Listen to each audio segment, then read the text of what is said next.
Girl.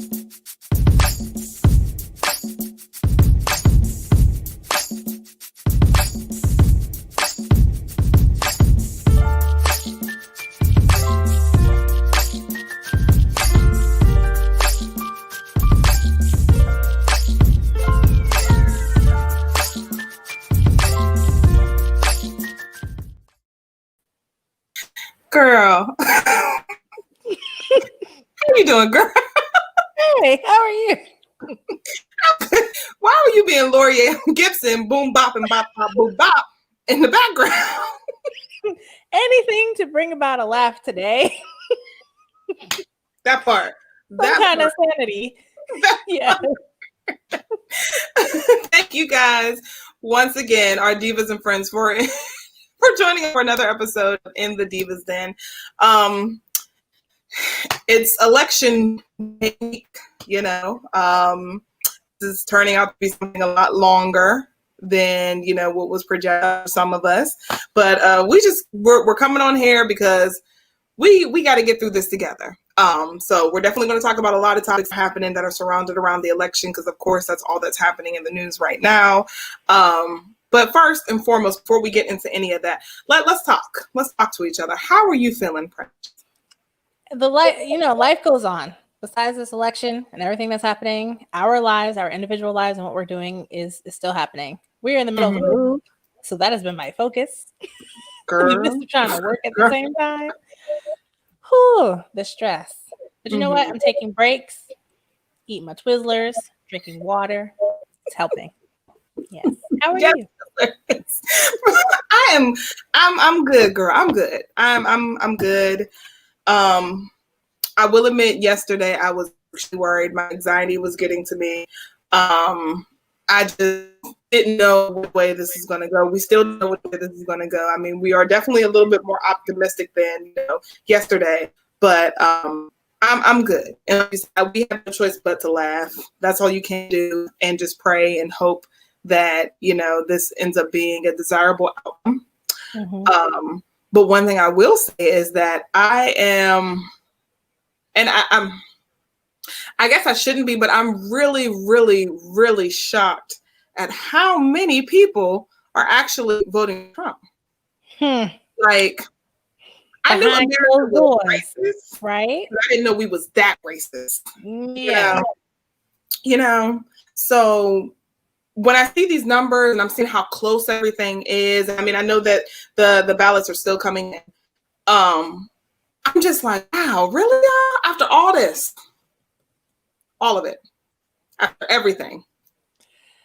Yeah, you would think 4 years of that was enough, but apparently not, because he got more votes this time than he did the last time. So I don't know what people are thinking. I don't know what promises they think he kept. I don't know what they see is going to happen in the future with him, because I can't even vocalize. Like, I feel like I'm the one that's crazy. Like, is it me? Do I not see something? Girl. What is it? I don't get it. I don't. And one thing I will say is that I'm proud of those of you who did come out and not necessarily voted for Trump, but actually did try to make a difference, because they did say that, voting is at a record high. So I'm glad to hear that. There's a lot of first timers who had not voted before. I think one of them being where I was a little bit shocked was Method Man. Like, you're like in your 40s. You're just voting for the very first time. Like, I mean, I don't know about you, Precious, and I mean, tell me if I'm wrong, but I could not wait to vote. Like, I was super excited. Like, there was three things I looked forward to: driving, drinking legally, voting. I'm like, yeah, I was excited. I was a little disturbed when the whole Kerry and Bush election happened, because that's what we had to watch getting ready. Not even Kerry and Bush. It was Gore and Bush. That's the one right before we were able to vote, at least me, because I'm a little older than Kim, y'all. Y'all know these things. Just a tad bit. But just a little bit. But I was so ready, and then I saw how that election happened, and I was like, what is this? they just stole it. I'm like, I don't want to vote. I don't. But then I realized the importance of having my voice heard. My grandparents, especially my grandfather, instilled like it's important to go vote, and realizing that they grew up through all the disparities of not being able to do so freely and having to go through all the foolishness of those beatings that were happening, not necessarily to them, but to witness it and live through that. I'm like, it's important that we think past ourselves and actually get out there and do something. And I think that I don't know. I mean, this election is extremely important. Extremely important. I mean, we can't stress enough how important it is because it will determine a lot for a lot of us. And to see some people who still aren't, taking it seriously, when you go on social media, and I tried my best to avoid social media yesterday because I knew that it was aid to anxiety. When you see people who are saying, well, I'm not going to vote. My vote doesn't mean anything. My voice isn't heard. It's not going to mean anything. It's the lesser of two evils, blah, blah, blah, blah. I mean, it's just really, like, what are you hoping to accomplish? What is the message that you want or that you think that you're putting out there? What is the narrative that you think that you're putting out there? Those are the same people that was trying to choose between Chick-fil-A and Popeyes. The same people that stood in line for 3 hours to get a chicken sandwich are the same ones that said they won't stand in line to vote for their future. Something that directly impacts their lives. Exactly. And I don't know. And I mean, Papa Vince is saying essentially we have not done a good job of explaining why voting every election is more important or as important as a presidential election. I mean, it's a valid point there. I think that there's so much responsibility being held on the president.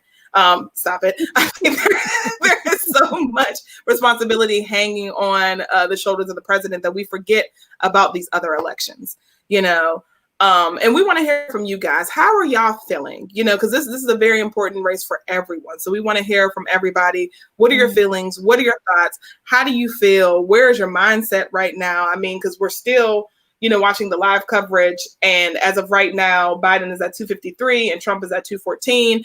They're predicting that some of the votes still won't be counted until Friday, possibly even longer. And I mean, it's that anxiety that is still continuously going. So we definitely want to hear from you. We actually have a friend of the show who is joining us, Mr. Swanson. We're going to go ahead and bring him on just for him to give, his insight because he is an activist in the community and very vocal about the importance of voting. So let's go ahead and get him on. Hey, Swanson. Hey, y'all. How's it going? Hey. How you doing? Good. Like they say in good times, stretching and surviving. That's all we know how to do. I'm not going to say shucking and jiving because we're not a part of the 18% of Black men who voted for Trump or the 8% of white Black women that voted for Trump. And I could go on about the 55% of white women that didn't learn a lesson from the last election. But I mean, I got time today. Oh, wait, we got time too. So look, let's talk about some things. But most importantly, where is your headspace at? Well, all politics is local, most importantly. And I think that we had an opportunity in this state. First of all, this election should have never been this close. Never. The fact that this man let 230 Americans die of a disease that he knew back in, what was it, February, January, and then downplayed this? Like, come on.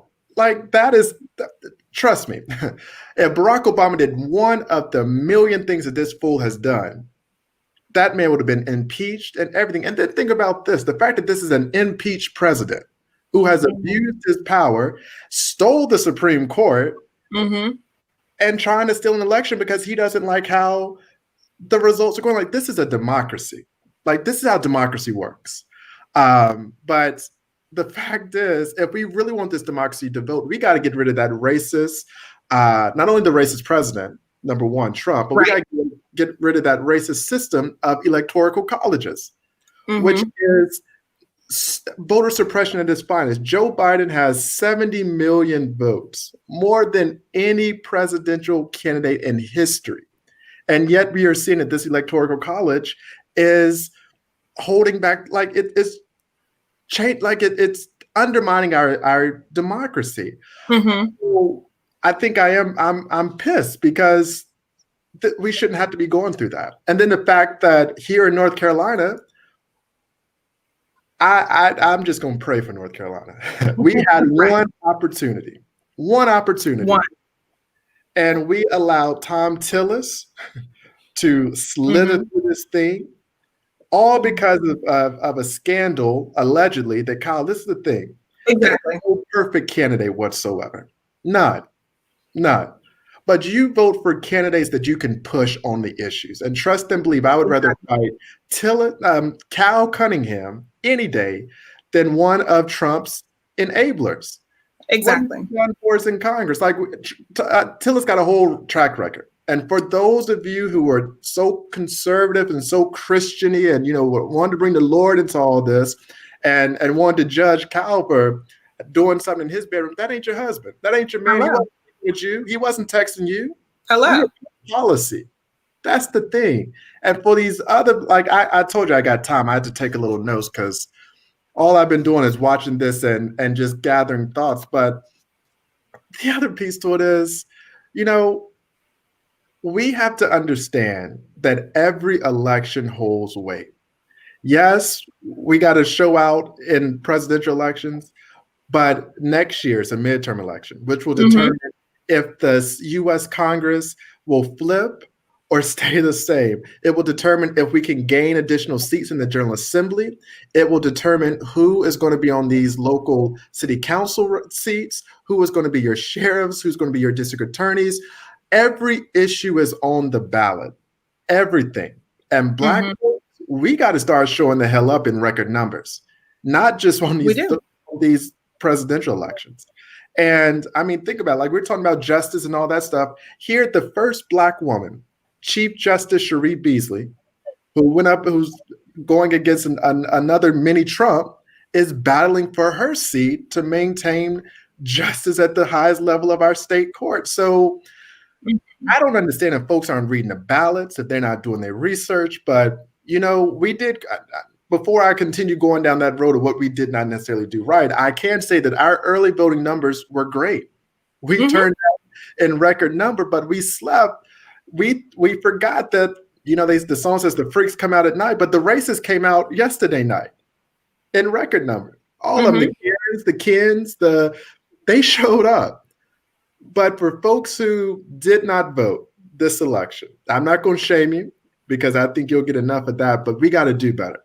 We got to hold each other accountable because, and I'll say this lastly, we had an opportunity here in North Carolina for the state superintendent's race. Dr. Jen Mangrum, who was endorsed by every teacher, every major news article outlet, lost to a mini Betsy DeVos. And what that shows is that our public education under Tillis's leadership when he was Speaker of the House, Bill Berger, Pat McCrory, has suffered enough. And now, and Mark Johnson, as the state superintendent, has undermined our public and schooling, public education. And now we're putting a mini DeVos on there. Our public education, if that is supposed to be our avenue, that we're supposed to find ways to embrace change, it starts with education. But we got a little bit more work to do, just a little bit. Do you think that the reason why people don't vote or why they don't come out is laziness or a lack of understanding? I think it's a both and in this situation. I think folks do sleep. And I would have thought that we learned in 16 that you can't sleep. And then the other piece to it is, I don't think folks really understand how our democracy works. I think folks hear this thing that, oh, my vote doesn't count, it doesn't count. Well, if it didn't count, why did 300 ballots get lost? Why did we see all this stuff going to the courts? Why are we seeing, it's strategic, folks. If your vote did not count, we would not be in the predicament that we're in now, fighting to make sure that we have equal access. So I think that as a community, we have got to have these conversations. We need to go back to the basics of educating each other, what this looks like. What is the power of the vote? How does this vote hold power? Because it does. And it always will. Mm-hmm. This is an election that every election is crucial, but this is an election that will determine the makeup for the next 10 years. The census just came. Every 10 years we have a census, which determines how many seats that we should get in Congress. But when we have a General Assembly that's already racist and that's have taken and just done everything they can to screw up North Carolina, and then this General Assembly, which I'm going to go back to this local piece about local politics, which is just important, but we have an opportunity to determine who is going to represent us. And if we don't like who is on the ballot, put yourself on the ballot. Talk about these issues. Run. Represent your community if you feel that folks aren't representing your community. That is what's going to be the makeup of this. So I think that after this, and I do believe that Joe's going to pull this off. It shouldn't be this close, but I think he's going to pull this off. But the work continues. Like now we got to begin to hold him accountable, hold that Congress accountable for the things that they ran on. And then I keep hearing the same question over in the same conversation over and over and over again. And it was even brought up in his town hall of what is Joe Biden going to do for the African-American community? Do you think as African-Americans that there's a level of, I think we expect too much, or do you think that we're not expecting enough of our candidate? We're not expecting enough. We're not putting enough pressure on it. Like the lobbyists do a great job of making sure that their issues are great. The first thing that we need to make sure that Joe does once he gets in is to address these issues as systemic racism. Right. When it comes to housing, when it comes to policing, when it comes to getting loans, banking, those are the issues that he needs to push through. Like his first 100 days needs to be definitely geared to the Black community, because time after time, Black folks, Black women have showed up and changed this nation. Look at Michigan. Like that's why we're closer, is because of Black votes and Black struggle. So if you come to our communities, which they all do time after time, what are you going to give to us? We need to now sit down and have a Black agenda. Look at his agenda. I think it's to lift every voice and see what works and what we need to push him on. But we have got to make sure that this is a time that, we've got to come together and we've got to push Joe, and we got to make sure that, it's an ongoing conversation. And we also have to understand that these systems that we are challenging are years of systems, years of oppression. So change is not going to necessarily come overnight. It's an ongoing process, but we can't give up on that process.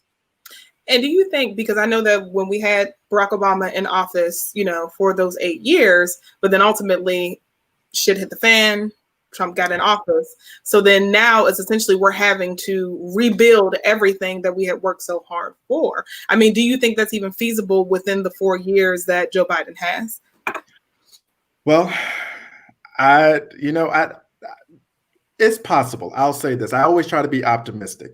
But what we have to do right now is to build a grassroots coalition. What Stacey Abrams did in Georgia, because if it wasn't for Stacey Abrams, Georgia would not be in play at this moment. Right. So we have to make sure that we're building coalitions around issues, and not around personalities, but around issues that are affecting our communities, that are affecting our daily lives, and holding our folks accountable to that. So I do think that the first thing that Joe has to do, that he needs to do, that he promised he was going to do, was nominate a Black woman to the Supreme Court. Let's do that. Let's make sure that your cabinet is reflective of this, that it looks like this country.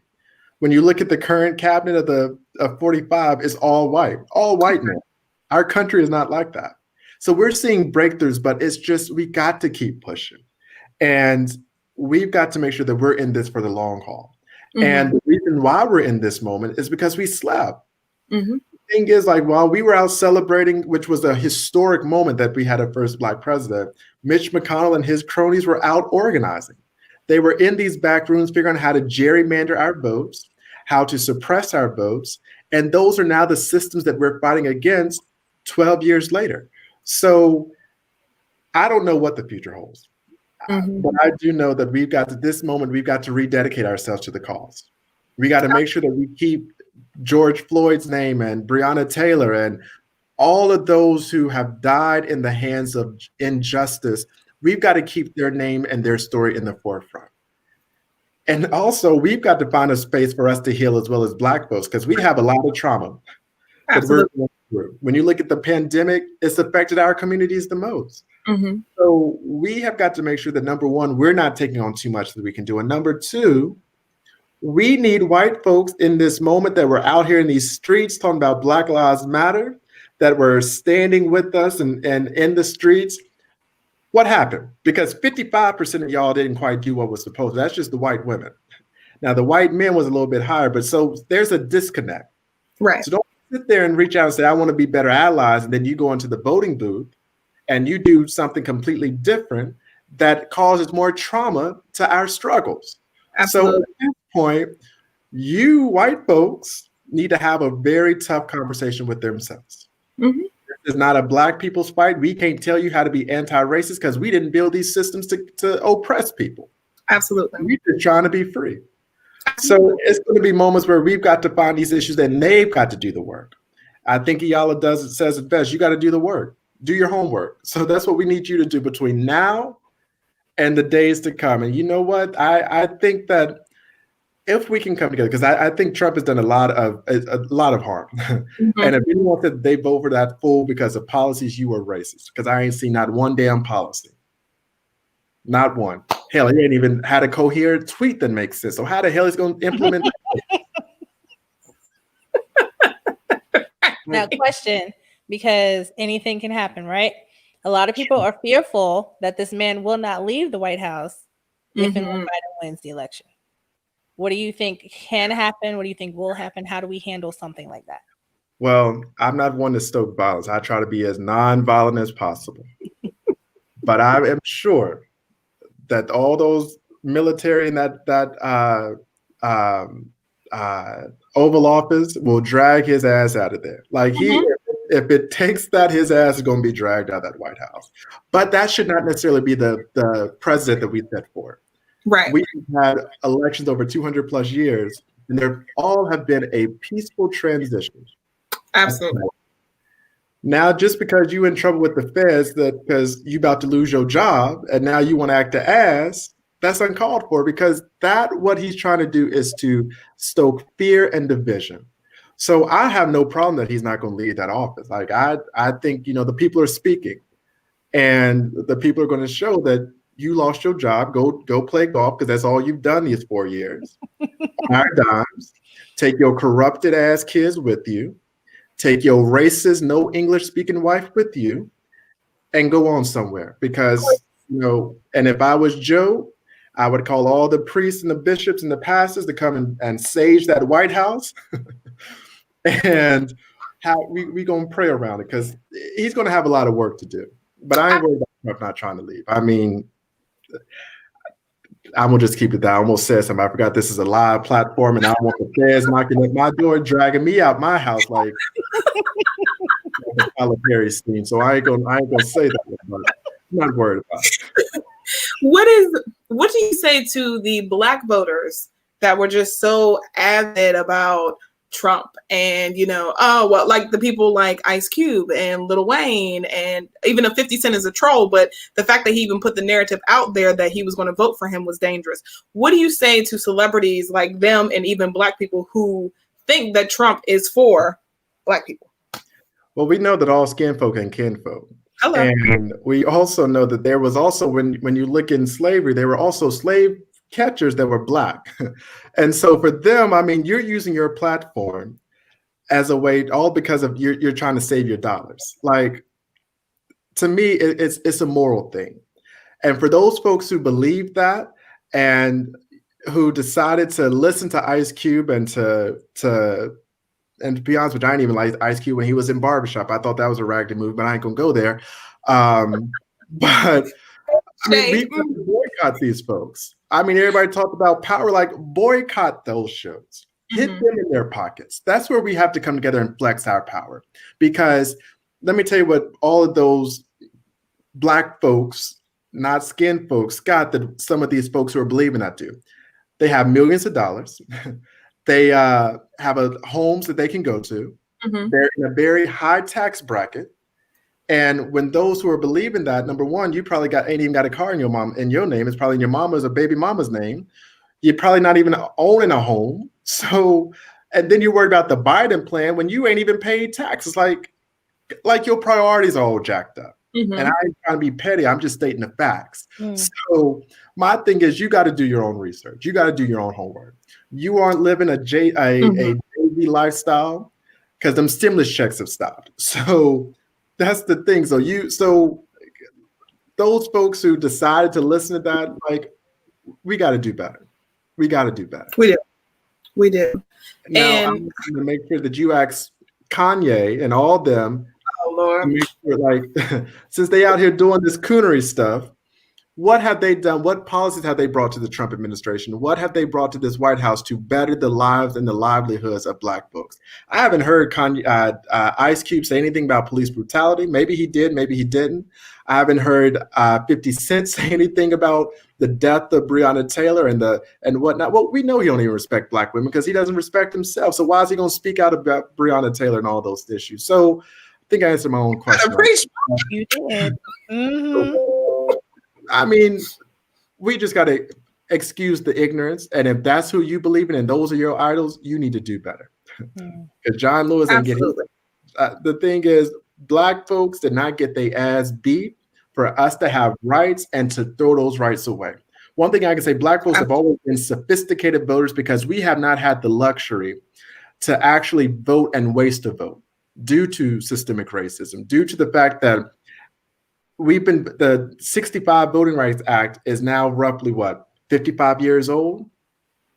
Out of those 55 years, we have only had 7 of the last 7 years of those have been fueled with tactics to suppress the Black vote.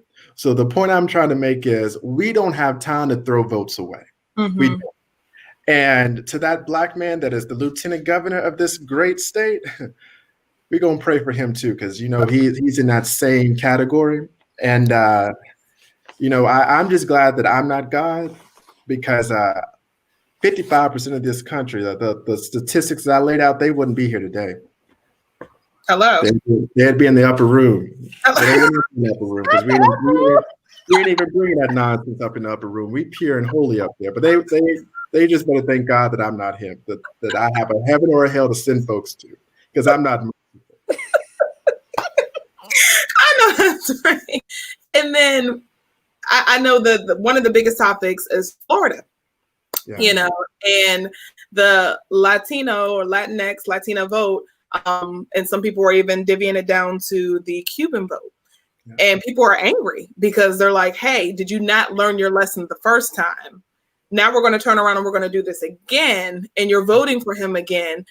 But what is the disconnect? What's going on here? What is it that makes you say this is the candidate that I want to vote for? And I actually had a conversation with a coworker of mine who said that a family member that she had, and she's of Hispanic descent, she said her sister was voting for Trump because she felt as though Joe Biden was a pedophile. And I'm like,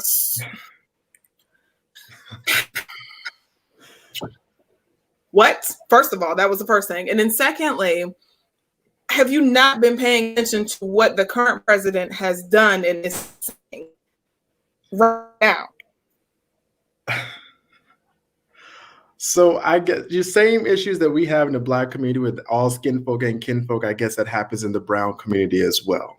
But the fact that this man started his presidential bid saying that all Mexicans were rapists and murderers, right, and the fact that we have 545 plus kids who are separated from their families, who are in cages in the middle of a pandemic, a global pandemic, is alarming. And so if that community, which a lot of the issues go around this, being around whiteness and understanding that the more you assimilate your culture and the more that you try to assimilate to fit into this notion of whiteness, you lose yourself. And so I think that's what we're seeing with the Latinx community in Florida, is the fact that they're like, oh, I'm not one of them. I'm not those. Like, that's deadly. That respectability politics is deadly. And that's what we saw. And that's what we saw in this election.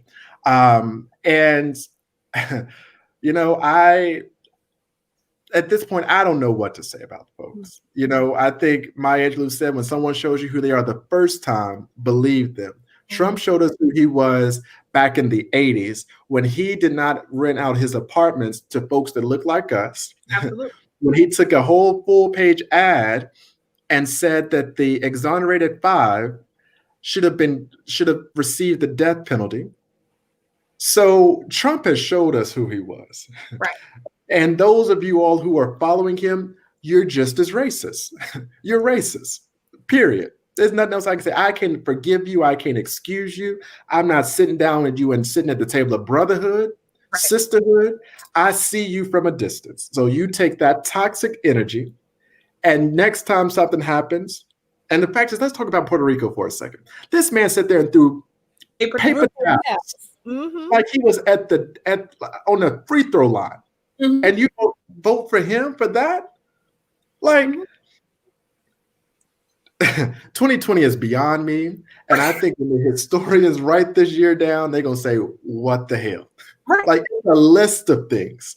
And I guess, and it goes back to this thing that we can't just sit there and assume that these voters are going to do the right thing. You've got to work for the vote. Exactly. And I think that there's a lesson in all this. We've got to see why folks are continuing to vote against their interests. What is the messaging out there?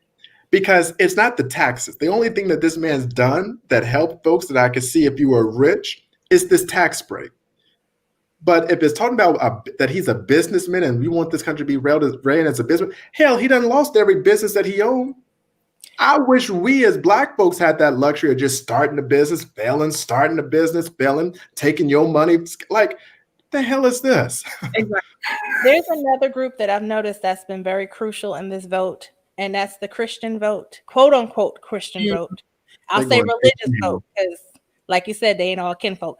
But the same with also the Black Christian vote as well. I've been noticing on the Instagram a lot of them, because of 2 pieces of legislature that has nothing to do with them, unless you're going to go out and actually get an abortion, or unless you are actually going to marry someone of the same sex. It directly does not, their decision of their lives does not affect you whatsoever. But for whatever reason, because it's not Christian, you won't vote for anyone who is for that.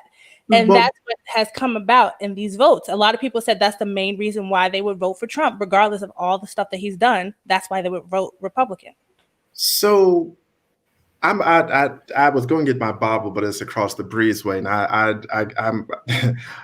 I want to try to break this down for a second, because I don't, church has been closed since COVID. So I try to watch it online. I try to do that faithfully. But I have never in my 27 years of being in the church saw anywhere in the Bible where it says, if you brag about sexually assaulting women, you good, you get a pass. If you discriminate against everyone, like, the actions that Trump has done, and the fact, let me say this, the fact that fool didn't even know what the heck, how to say 2 Corinthians, and you still voted for him. And the Bible was upside down. Right. Upside down. I bet it burned the hell out of his hand. That's why he couldn't hold it right. Because he a heathen. Like, you ain't never read the Bible. And for those fake ass evangelicals, because that's what they are. That's what they are, who are pimping the gospel. Because God never said anything about, if there's no list of sins. There's no hierarchy rank of sins. Lying is a sin, and that fool done lied more than anybody. Cheating is a sin. He done cheated on everything. Adultery is a sin because he done cheated on his wife many times with porn stars. And so the thing is, I think Mayor Pete said it best for those fake on quote unquote evangelicals. How can a Christian conservative, a Bible-toting, gospel-fearing Christian conservative, pride themselves with being on a ticket with a man who was a rapist, a liar, and all the above? Like, that's not godlike. Right. So again, these folks are pimping the gospel because of taxes. And that's like this. I believe the first thing that God, when Jesus was preaching his sermon, he said, I come to bring good news to the poor. There is a lot of scriptures in there that talks about loving thy neighbor as thyself, doing the least, you reaping what you sow. When you sow good things, you reap those. And another scripture. I told you, church been closed since COVID, so I'm trying to get it together. I'll be watching Shirley Caesar on Sunday. But the other one was, what does the Lord require of us? So those three things: love, mercy, do justice, and walk humbly with thy God. That man ain't done none of that. Right. So there's no Christians. And the fact that you're only concerned about prayer in the school, which we can dissect that, a woman's right to choose, which I don't understand why a bunch of angry white men want to tell a woman what they can do with their body. Like, how about it? Like, I can't wait for women to introduce a bill that says a man can only take Viagra if you are 20 years old and your blood pressure is, like, come up with the requirements. And I bet you them same old white men who are doing this will sit down and shut up somewhere. Exactly. We'll lose their minds. And then, exactly. And then the fact that about same-sex marriage, like those things, what a person does in their life is their decision. Exactly. And the fact is that we are in it, like, I do believe, and this is the other thing about Jesus, which is going to shock those 55% of white women that voted for Trump. When he comes back and they claim that they're going to see God, they're not going to recognize him because he looks like us. God got melon, and Jesus was also a victim of state violence. Didn't the state kill him? Ain't the state killing black and brown folks? So they're not reading the right Bible. I'm not a preacher. I told you I just watch them on Sunday. I don't watch that fool from South Carolina that cheated on his wife a few times and took the money from the church, whatever his name is. But those are the things, like, they're not reading the right Bible. The version of the Bible that they're reading is the new Jim Crow version. That's all it is. It's the Jim Crow version. How about it? The Bible I read don't say that. Hello. The Bible that I read says, treat the poor like love the poor, love thy neighbor. Mm-hmm. That's the Bible I read. They're going to hell. And I'll be sitting up there in heaven looking down on them, talking about how that Jim Crow Bible treat me. Where Trump at now? Where your Trump at? Yes, they're going to hell. Come on, Swanson. Right there in hell. I am not going. And what I will do is give them some water, like Celia gave Mister some water. I'm going to give it to him. Not to go back up to the altar and say, forgive me, God. I know not what I've done. Forgive me. But I love that you're breaking it down and just completely knocking out whatever rhetoric that these people are going to use and justify the reason for why they're voting for Trump. Because I've said it so many times, and I think that there's some people that I know that have voted for Trump, but I don't think they want to vocalize it because they've seen how this election and how he and his efforts have completely affected me and people who look like me, so they don't want to vocalize it. But my thing is, and without being angry, because I mean, even though I'm angry, but I can still have a civilized conversation, I really need to know, and I need you to support it with facts and not just him spewing this idiotic rhetoric in his tweets. What is it that's making you say, I want to vote for this man, especially as a woman? When you look at your daughters or you look at your sons and you see the things that he's saying, or a person of color, and you hear these horrible things, what is it that is saying, yes, this is still the man for me. This is the man that I want in office, and this is the man that I want to have a legacy, and, you know, he's awesome, and he's done, like, what is it? What is it? I haven't figured it out. I haven't figured it out because they can't. Out there who are watching this show that are undercover Trump supporters, if you need to make a different Facebook page and a different facade of whatever it is you need to do to answer my question, I would love that. And I promise you, I won't even combat what you say. I just want to know, what is it about Trump? And I want you to support it with facts, because we all have access to Google. I want you to support it with facts about why it is that you think that this man is good for our country. Please.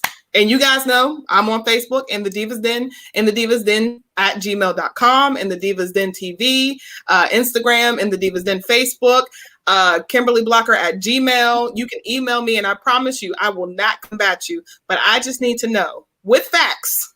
And I don't mean, some website that, somebody just, The Onion or something like that is completely satire, but something that is factual. why did you vote for Trump? And you got 24 hours. We're gonna let's put a time limit. You got 24 hours. Give us 24 good facts. All right, like Swanson said, you got 24 hours, and I don't want it to have anything to do with race. And the economy, because newsflash, the economy that he inherited, he screwed that up. Just like the money that he got from his father, he also screwed that up. So you can't say he's a businessman, because everything that he touched crumbles. Exactly. So exactly. And then also, one thing I do hear, the jobs. Well, if we have, how many people are on unemployment right now? Millions. Right.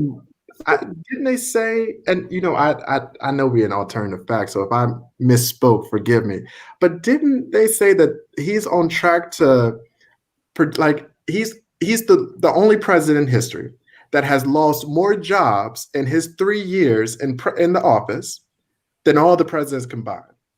I believe I read something. If you're a Trump supporter, you can fact check that for me. Right. Please. And like I said, I mean this from the bottom of my heart, because I mean there was a lot of people before Trump had showed his true colors that I really cared about. It saddens me to see that they continue to want to vote for him, because I mean that's your right. However you decide to vote, that is your right. But I need to know, what is it? Hey, what? Please. And I'm gonna leave it right there. I promise you, I will not attack you. I won't say anything. I won't even say who it was that wrote this email. Whatever you need, because Gmail will let you create as many emails as you want. I won't say anything, but I need to know, as a Black person in America, how can you convince me to vote for Trump? Please. And we're gonna leave it at that, because we are out of time. And Swanson, I appreciate you so much. Thank you, homie, for coming in last minute and just coming in and blessing us, because I love how you break things. And that's one thing I love about you, because first of all, not only are you young, but you're educated and you break things down for anybody to understand, So I appreciate you so much. Thank you for coming back in the Divas Den. And yeah. And I just want to give a quick shout out to Georgia, because let me tell you, Georgia doing some good. They're doing the Lord's work. That's the true Lord's work right there. The fact that Trump is only down by less than a couple thousand, is 49%. That's the Lord's work right there. Shout out to Stacey Abrams for paving the way. Well, goodness. But to those of you, I thank you for watching. You guys are awesome. We appreciate you so much. Hopefully this time next week, it will be a little bit more celebratory. I'm hoping that we will be saying that Joe Biden is our, but we got a long way to go, because we're still counting ballots. But you guys are awesome. Make sure you follow us. Swanson, what's your social media? I don't know. Google it, something. It's out there. I think it's Todd Swanson. I think. I'm incognito because the feds, the feds on me. I got to be incognito. Okay. All right. But thank you guys again. We love you guys, and we will see you next week. Before we go, we do have some information that we will put out on our social media on how you can help close the divide with these votes, with people who may have some votes that didn't go through because the signature was off or something was missing. You can help close the divide. So we'll put that on our social media for you to see. Bye, guys. We love you.